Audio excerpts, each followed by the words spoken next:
নমস্কার, জয় মাতারা। আমি অ্যাস্ট্রো হিমাংশু ভাগ্যের দুয়ার থেকে আপনাদেরকে জানাই আন্তরিক শুভেচ্ছা, ভালোবাসা।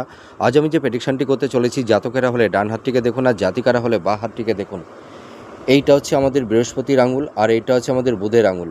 এই বুধের আঙুলের ঠিক এই যে মিডিল পোর্শান থেকে এই যে খাঁজটা, এই ফাঁকা অংশটি, এইখান থেকে যদি একটি অর্ধাচন্দ্রা আকৃতি একটা রেখা বা বলায়, এটাকে বলা হয় মানে শুক্র রেখা বলায় বা শুক্র বন্ধনী রেখা, যদি এই রেখাটি এই বুধের এই মানে এই ফাঁকা অংশটি থেকে এই যে মাঝের খাজ, এই অংশ থেকে যদি একদম বৃহস্পতির এই অংশটি মানে বৃহস্পতি আর শনির ঠিক এই মিডিল খাজ পর্যন্ত যদি চলে আসে, এবং এটা একদম পুরো সুস্পষ্ট হতে হবে, ভাঙা থাকলে চলবে না।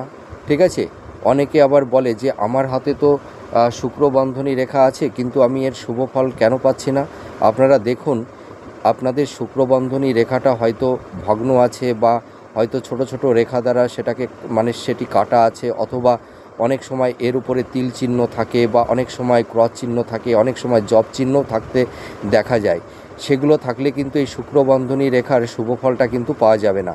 এই ধরনের একটা স্বচ্ছ প্রমিনেন্ট শুক্রবন্ধনী রেখা যদি কোনো জাতক জাতিকাদের হাতে থাকে, এই বৃহস্পতি আর শনির আঙুলের এই যে মিডিলের খাজের অংশ থেকে রবি এবং বুধের মিডিলের এই খাজ বরাবর যদি এইভাবে সুন্দর অর্ধচন্দ্রাকৃতির একটা শুক্রবলয় রেখা থাকে, তাহলে এই সব জাতক জাতিকারা জীবনের নাম, যশ, প্রতিষ্ঠা, প্রভাব, প্রতিপত্তি এরা পেয়ে থাকে। এরা জীবনে প্রচুর অর্থ, ধন, সম্পদের এবং প্রচুর প্রপার্টির এরা মালিক হতে পারে।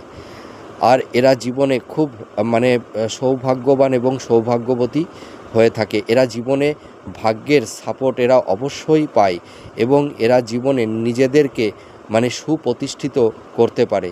আপনারা মিলিয়ে দেখুন এই প্রেডিকশানটি কতটা ম্যাচ করছে। নমস্কার, জয় মাতারা।